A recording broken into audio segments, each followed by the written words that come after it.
Hello ka-OFW, ituturo ko kayo sa aming apartment o flat sa Tel Aviv kung saan kami tumutuloy kapag kami ay nagde-day off. Ang day off kasi namin dito is 24 to 26 hours. Yung iba is 36 hours. Kagaya ko, lumalabas ako ng Friday afternoon and then bumabalik pa lang ako ng Sunday morning sa trabaho. So, kailangan talaga namin ng isang apartment o flat na matutulugan. So, ito, panoorin niyo po ang aking apartment tour.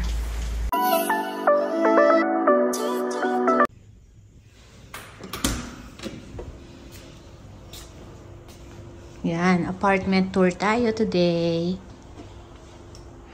Ito yung apartment namin dito sa Tel Aviv. Siyempre, ayan. Ito yung door. Tapos, yung kitchen namin. And sala. Ito is sofa bed yan. Sofa bed. Meron kaming small terrace. Nasa third floor kami ng building. Ayan ang aming view. Yan ang aming view. Maganda ang view namin. And kagandahan dito is malapit kami sa Central Bus Station. Ayan yung kusina and sala. Ito yung aming CR. 1 CR. Ayan. And bath. Toilet and bath.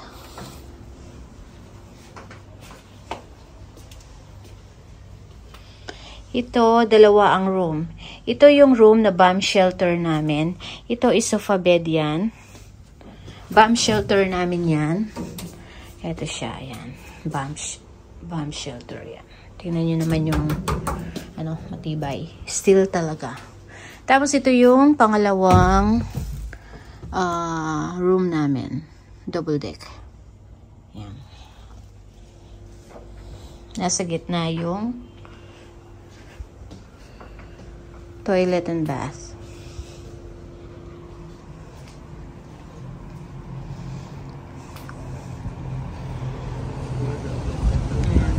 Ayan ang view. May nakikita kayong mga mga bus yan. Ayun, mga bus yun. Dumadaan. Dito. Ayun. Malapit kami sa Central Bus Station.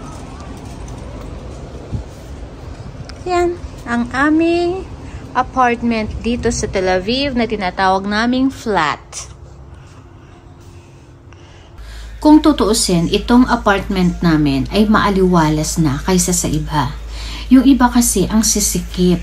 Yung iba naman nilalagyan nila ng partition para sa mga couple o magjowa. Itong apartment namin ay open. May kasama kaming couple na nagre-rent pero madalang lang silang lumabas.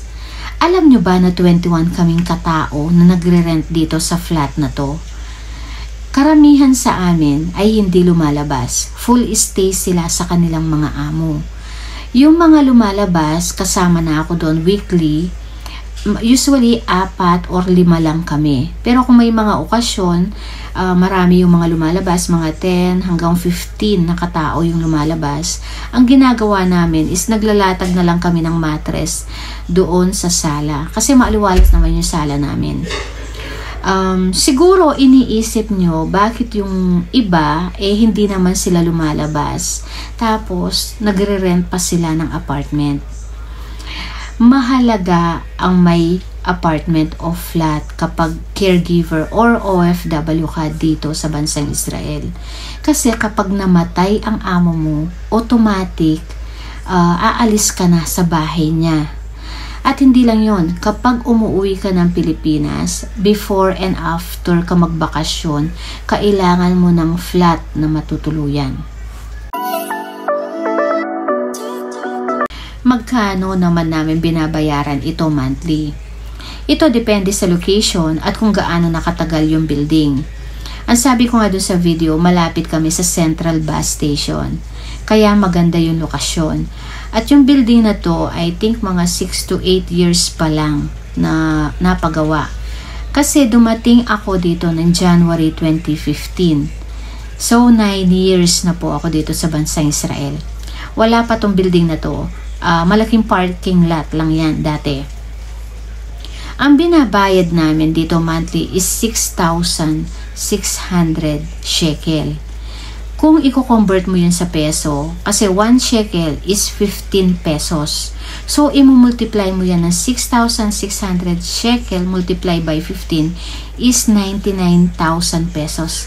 Kaya, almost 100,000 pesos po itong rent namin na binabayaran namin monthly. Bawat isa sa amin ay nagbabayad ng 340 shekel. So, kung i-multiply mo yan ng 21, magiging 7,140. Yung sobra doon, pinambabayad namin ng bills.